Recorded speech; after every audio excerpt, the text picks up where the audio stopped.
Hi, I'm Marc Randolph, co-founder of Netflix and 6 other companies. Over the years, I've heard that will never work thousands of times, but I've learned there are things we all can do to increase the chances that they will. So join me for That Will Never Work.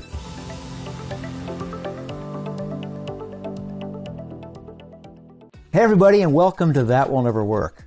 Those of you who know something about me know that I love the outdoors. Mountain biking, backcountry skiing, kayaking, surfing, whatever it is, I'm in. And it's not just the adventure, it's because there's something that happens when you're in the outdoors. It's something best described as a transformative experience. And my guest on this week's That Will Never Work knows all about that. James Kostrician, who's based out of Blackheath, Australia, is a motivational speaker and professional adventurer. He founded his company, My Adventure Group, to bring his expedition experience into the corporate environment. And it's not often I can honestly say I have career envy, but the focus of James's company is close to my heart. But how do you get headline brands and corporate leaders to buy into this brand of wilderness team building and actually keep them coming back for more? That's what I want to explore with James today. James, welcome to That Will Never Work. Thanks so much, Marc. Thanks for having me on. Listen, when I saw that you had applied, it immediately resonated with me because in some ways you're living the life that I kind of wish that I could live with these crazy, pardon me for using the term, crazy adventures. I have done some amazing expeditions all around the world in the past and really looking forward to and sharing those experiences now with different corporate teams around the world. So just to give a sense so people understand, tell us a little bit about some of the stuff that you've done. Yeah, so I started life pretty normal after school, went to university, did a commerce degree, and then started working for a Big Four chartered accounting firm, first in audit and then moved across to management consultancy. And I just wasn't passionate or engaged in what I was doing day to day. I'd bumble through the week, and then on the weekends, that's when I came alive. I'd go hiking, climbing, canyoning, and I guess in my early 20s, the expeditions started to get bigger. So I first started out paddling the length of Australia's longest river, the Murray River. That was a 2,500 kilometre paddle. Mountaineering, climbing trips around the world. And then in my mid-20s, myself and my best mate tried to achieve a world first that had never been done previously, which was to paddle a kayak from Australia to New Zealand. So that's about 1,500 miles across one of the most violent stretch of ocean in the world. A lot of people thought it was impossible and it couldn't be done. And we dedicated our lives to trying to pull off that expedition. And cutting a long story short, 62 days at sea, just over 2,000 miles, including a whirlpool where we went around in the middle of the Tasman Sea, sharks on our kayak, storms with winds up above 70 miles an hour. It was pretty intense, but we did end up getting across. And a few years after that, then got down to Antarctica and pulled off a 1,500-mile journey unsupported down there as well. And I guess on the back of these big expeditions, Marc, I've been fortunate enough to do a lot of corporate speaking around the world. You know, I've spoken at close to 500 conferences now, almost 500,000 people. And as much as I love being what I call an entertainer up on stage, because that's essentially what keynote speaking is, what I love to do now is to take all those lessons and those experiences that I've had in adventure and give corporate teams the opportunity to live those same experiences themselves firsthand. And tell me how that's going. Yeah, awesome. So I started the business about 5 years ago, My Adventure Group. And I guess having traveled around at conferences for years and years, I'd seen what conference organizers and corporate teams had done to try and engage their people. You know, what can we do to bring our people together? How can we bring that sense of collaboration, trust, engagement amongst the team? And I looked at a lot of team building activities, and I don't like to use that word because I know here in Australia, there's quite a negative connotation with it these days. When people say on a conference agenda, we've got a team building activity, most people start to roll their eyes and, oh, not another one of these things. That's what I do at my 6-year-old's birthday party. And I looked at the relationships I had with those people I'd done real adventures with, you know, where I'd stepped out of my comfort zone, I'd challenged myself, And I said, I wonder if there's a way of combining that love of adventure with corporate teams. I didn't know if it would, I really didn't know if it would work initially, but I backed myself and went after it. So I assume this is working for you. You're getting customers, you're running these programs. I mean, give me a sense of the scale. This is one a month. This is you are booked solid and you have a team of 18 people helping you. Great question. So a bit of an idea of how the business is going. We've been running for 5 years. We've probably run close to 40 programs. I guess there's two different kind of programs that we run. One is kind of executive and leadership programs where we use adventure as a tool to develop relationships and to develop trust, connection, cohesion. And then the other side of the fence is more the reward recognition piece. So some of the bigger programs that we run, just to give you a concept and an idea, we had 95 insurance brokers come up and spend 3 days with us. We have 25 guides working for us. We have 10 casual staff in base camp that are also working. So it's quite a large operation when we're running the big camps. But then on the smaller side of things, when it's smaller leadership teams, and so we've had teams like Rolex, Ferrari, Pandora come up with us. Their teams are, say, 10 to 20. So there's been a big range of different organizations. Typically, we have a spring season and autumn season. And in the heat of summer and in the middle of winter, things slow down a little bit. But we have these 2 seasons set up. And we run about 15 programs a year, I'd say. So fantastic. And I assume these things are fairly expensive. Correct. So you're looking at, everything is customizable, and with the reward and recognition, there's no scope. There's, you can use helicopters to bring clients in. You can have celebrity chefs coming in. You can do all the bells and whistles, but the raw experience essentially remains unchanged. But typically you're looking for a 3-day, 2-night experience around that $1,500 to $2,000 US mark per person. Okay, so not a casual expense, something that's reasonably intensive. And the real question here is, what do you want to talk about today? What can I help you with? Okay, so I guess at the moment, the way my lead funnel works is I present at a bunch of conferences, 1 or 2 a week around the place. It gives me the opportunity to meet the correct or the right senior leaders. And then often that's where the conversation then goes about bringing their team up to have an adventure experience. I guess my conversation with you today, I had a really fascinating insight about 10 months ago. I had a team of 8 people from YPO, so Young Presidents Organization, all very successful in their own right. I had them come up and we did a 3-day wilderness experience. Sitting at the campfire on the final night, we're all discussing how they found the experience, and what their insight was absolutely fascinating. 6 of the 8 of them said to me, there is no way I would have chosen to do something like this, either for myself or my team, up front. I'm glad I was forced to do it. In hindsight, it is the best thing I've ever done. I have so much to say about it. I can't believe how much I got out of it and how we all got out of it. I definitely want to bring my team here.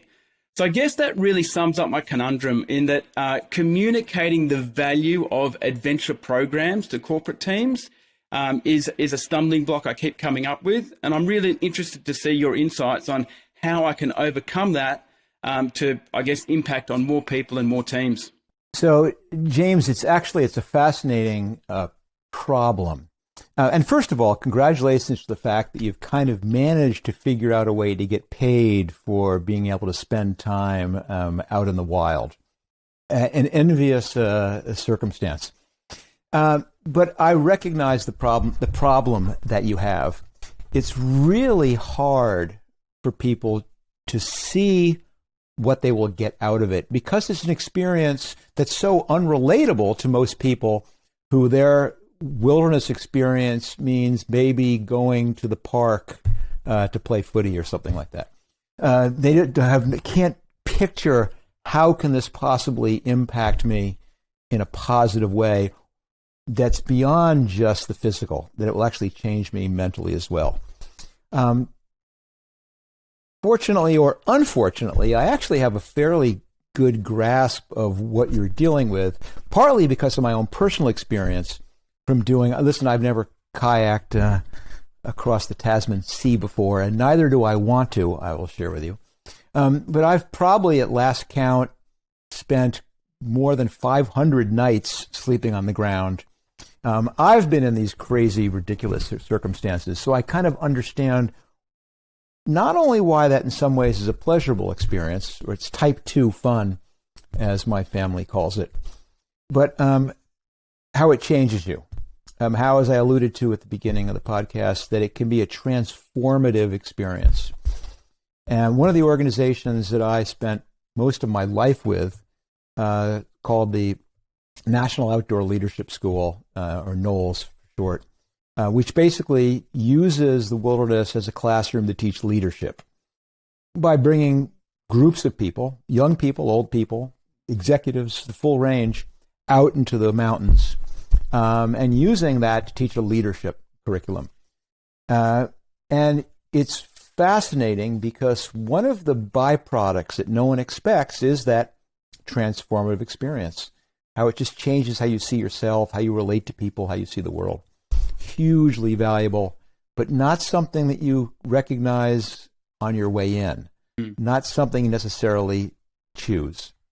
You choose to go because, oh, this is cool. I'm going to learn how to climb. I'm going to learn how to raft. I'm going to learn how to fill in the blanks. But when you ask them what they learned, they go, that was a tiny piece of it. What I really learned was about myself. So I get it.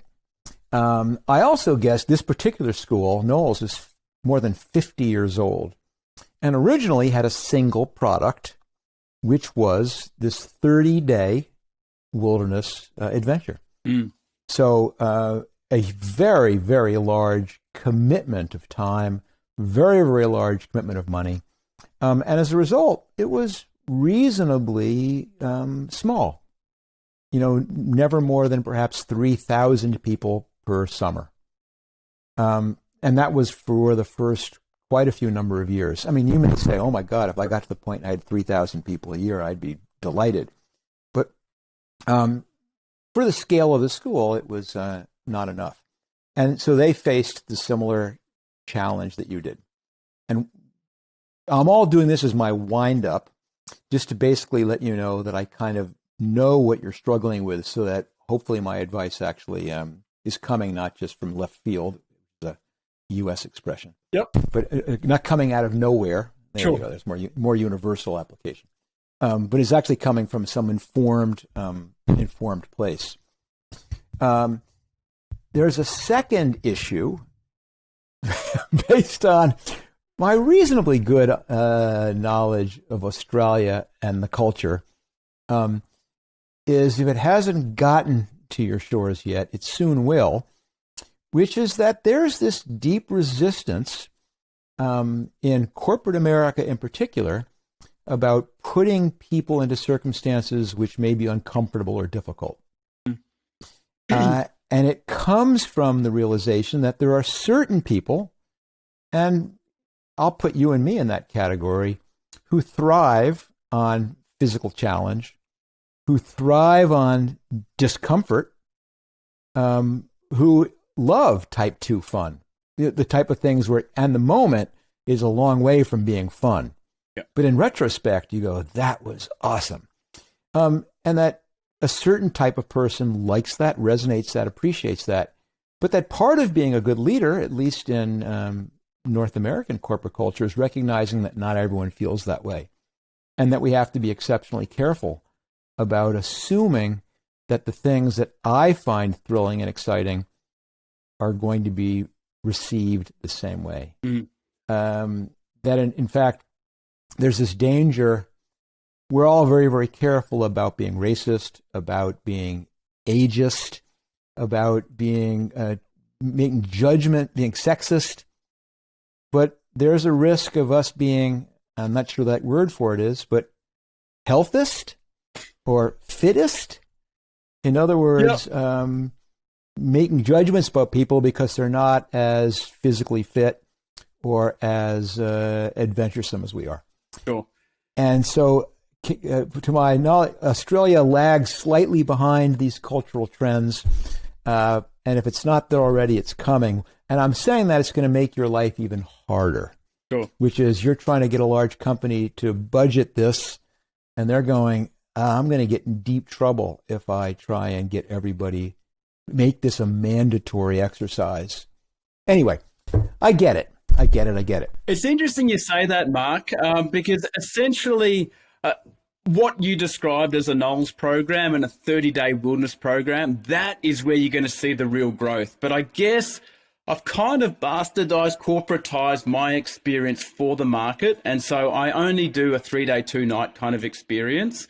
I do have a beautiful glamping camp for clients and guests and our corporate clients to come and stay in. So although they're pushed out of their comfort zone during the day, they've got showers, they've got air-conditioned bathrooms, they've got beautiful accommodation to come back to at night time. As hard as that is for me to do for these people, but I know how much that is important for them. So even though we are pushing them out of their comfort zone during the day, it's essentially like a high perceived, low actual risk environment. And so we're not wanting to push these people to the point of collapse and tears and absolute fear.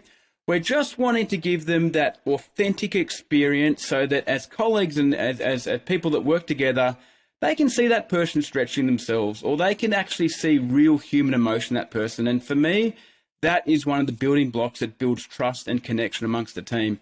And so as much as I'd love to do those hardcore type 2 kind of fun, extreme experiences, it's not something that I really push. It's more of a corporatized experience.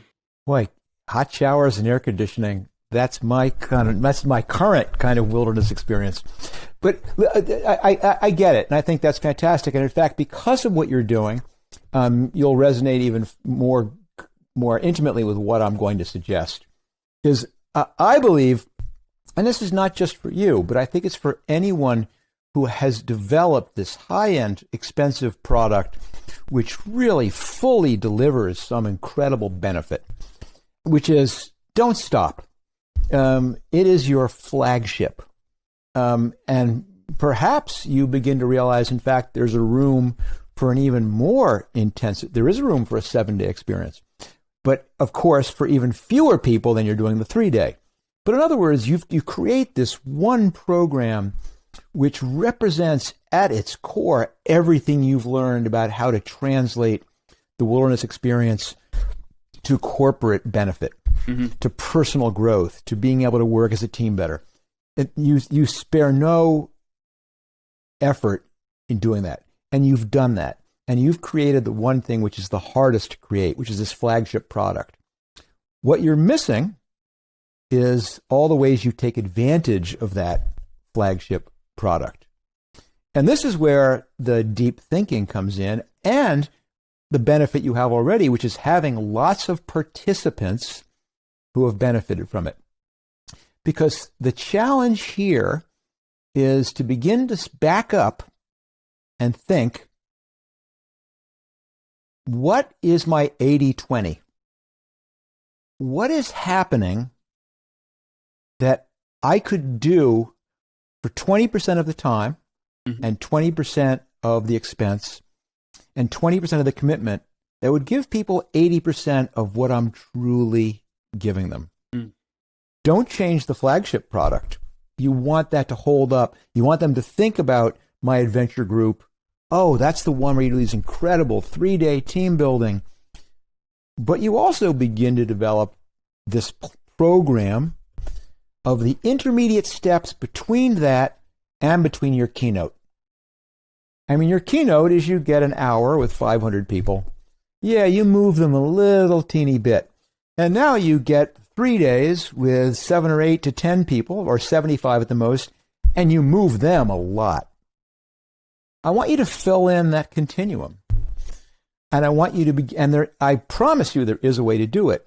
And at first, your hardcores, either your other instructors or your other big customers, are going to go, that you can't deliver a transformative experience in an afternoon. You can't do it in a single overnight. And I swear it's exactly the same thing all the hardcore Knowles people said, which is you can't do it in less than 30 days.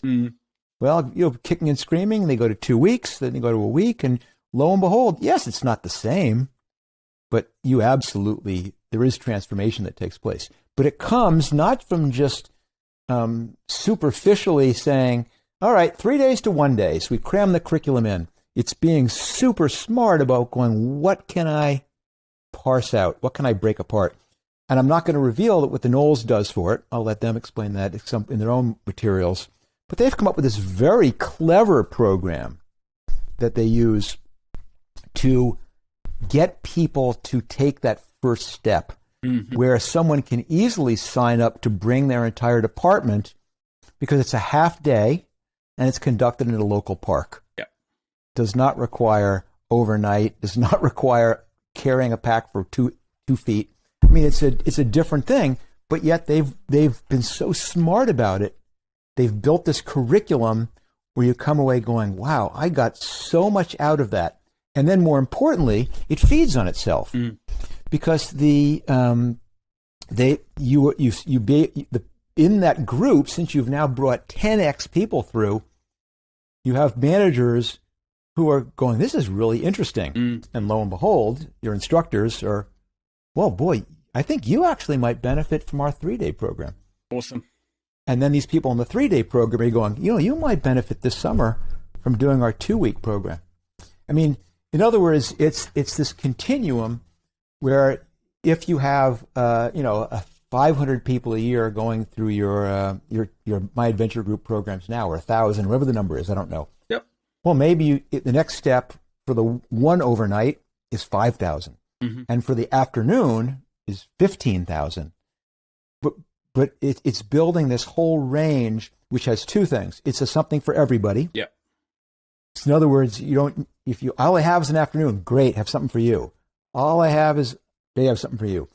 But more importantly, it becomes a funnel. It becomes a feeder. It becomes a way that you can do My Adventure Group for life, so to speak. In other words, I came and I did this, and then I came back and I'm a graduate, and I came back and did this one. And now I came back and did this one. And in fact, now I have enough graduates that there's this 1-week program, which is invitation only, or it's only for people who completed the 3-day. I mean, there's a whole way of kind of building this curriculum which completes out your whole profile. And again, this is not just something for adventure. I mean, many, many people have these very high-end, deeply involved products, but especially when they're very hard to explain, like yours is, very hard for someone to grasp what I'll get out of it. Sometimes it's not a question of throwing more marketing dollars at it. It's a question of, all right, I'm going to have to demonstrate. I'm going to have to find a light version of what I do, but not as a giveaway, just part of my curriculum. Love it. And it really strikes me, you've got the hard part done. You've got the brand, you've got the expertise. It's being super smart about thinking, what can my 80/20s be? And it goes all the way down. And then you could also work from the other way up. I come in, I do my workshop, my speeches at the 1 hour. Now, for a smaller group, there's my 3 hour. Yeah. Where we break into small groups, and we never leave the conference center. Sure. But we break into small groups, and we're going to do these interesting navigational exercises. In the conference room, I've got those additional experiences and some workshops, and I've created an immersive experience where it's like a choose-your-own-adventure experience that goes for 3 or 4 hours in the conference room, but I don't have that next step from there to a 3-day experience. And I think what you're saying is right on the money and makes a lot of sense. Almost like a try before you buy, and get people to sense and feel it on a much smaller scale. The try before you buy is a great concept, but people think that try before you buy has to be, oh, I give one thing away free so people see it, and then I convert them to paid. And I'm saying something very different, which is I'm saying that you can make it, no, these are all buy, they're just lowering the commitment level to do it. Yeah. And doing it in a way that the risk is lower so someone's willing to take that chance. And what's interesting is, once you begin, of course, installing deep metrics into your organization, you begin to realize, you go, wow, for every, I do a speech in front of 600 or 700 people, it's amazing because every time I get 50 people to sign up for my afternoon training. once you know that, and once you have this sense that that's pretty predictable, then you go, I'm going to stop charging for my speeches. And which you go, well, that's scary because that's one of the ways you're funding a lot of your lifestyle. But you go, no, that becomes the try before you buy. Yeah. I'm shifting the try before you buy out. And now you've removed this barrier. Wow, many more people will have you speak, and you're happy to do it because each time you know it's a feeder into this whole machine of absorbing it starts out with those 700 people you spoke to, and like a machine, 70 of them did this, 25 did this, 7 did that. Awesome. And it's monetized the whole way along. Really great advice. So what I actually did last year in COVID, we obviously had a little bit of downtime, and I did a bit of an analysis of who were the key decision makers, and I guess who was the avatar that I was really selling to. And I realized that where I was marketing was probably not the right place to be marketing. So I'd spent a lot of time trying to coordinate and trying to run familiarization, so familiars with people at the event manager level in an organization, people in performance, marketing. But what I found when I sat down and did some analysis was that 84% of my bookings had come from a senior leader in an organization, probably not too dissimilar to yourself, that says, I love adventure. I get what he's talking about. We are going to do this. So it's kind of top down. It didn't come from midway up. And I think one of the barriers with an adventure program and a wilderness program is if an organization has, done their conferences or offsites the same way for years and years. So for Australia, they might head to the Hunter Valley or the Gold Coast. In the US, it might be, I don't know, Vegas or Nevada. They just go to the same place. They know what works. It's good.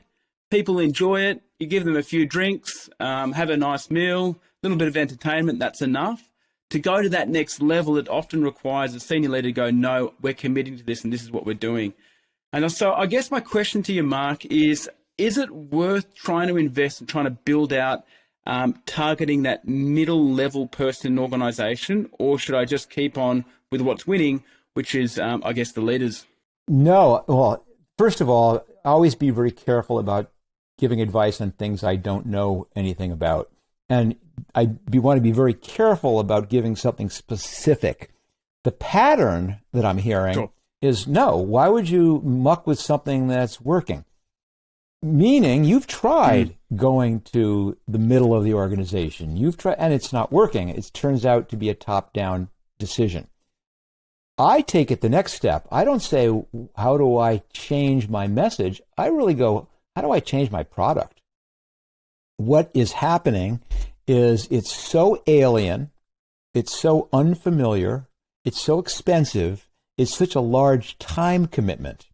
There's all these barriers that, quite frankly, I'm guessing most middle management, most individual participants just don't have the authority to push through. And the only person who can say, I think this is so powerful that I think we should leave for 3 days is going to be the top person who's bought in. Which, again, just resonates with having entry points which are more accessible. And you can back it up. You can go back to a lot of these people who you think should be decision-making targets, and the names you listed them all off, and sit down with them and say, what would a program look like that you would be comfortable recommending? And from my experience in the space, I'm going to guess they're going to say the biggest barrier is the time. If you can make this more convenient, you can make this shorter, make it easier. If you could make this adjacent to something else we're doing. Yeah, we're going to the Gold Coast already for our 2-day sales meeting. Maybe I can get our folks away for an afternoon. You can push all you want, but fundamentally you also have to listen to your lack of success and say, it's not just shouting louder. It's going to be saying something different. Love it. Yep. Well, James, this has been really fascinating, partly because I'm so envious of your lifestyle, but also because the problem you're solving in some ways is universal to a lot of people who have expensive, complicated products and are struggling to figure out how to sell and market them. And sometimes the answer isn't shouting louder. Sometimes the answer isn't, am I speaking to the right person? Sometimes the answer is, I've got to reshape the product to fit better with who my audience is. And I think that thinking might actually benefit you as well. But I'll tell you what, if once Australia finally lets me back in, and it looks like it might even be not too long from now, I come over a bunch of times a year. I'm going to come over. I'm going to take advantage of those hot showers and that air conditioning. And then you're going to take me out on some fun Type 2 adventure. Can't so wait. We can have a chance for me to experience this transformation firsthand. But until then, best of luck. Awesome. Thanks, Marc. Have a great year. I can't wait to see you in Australia very soon. Well, that is a business that I want to follow up on in person. And I'm really curious to see how James does modify his offering to try to appeal to more people. But you don't need to have an adventure company to take that approach. When things aren't working, sometimes it's not just shouting your offering louder, it's being willing to modify your product. So if you've got a product you're struggling to get out there, or basically any problem with your startup, I'd love to help. Simply come to marcrandolph.com/guest to apply to be a guest on the That Will Never Work podcast.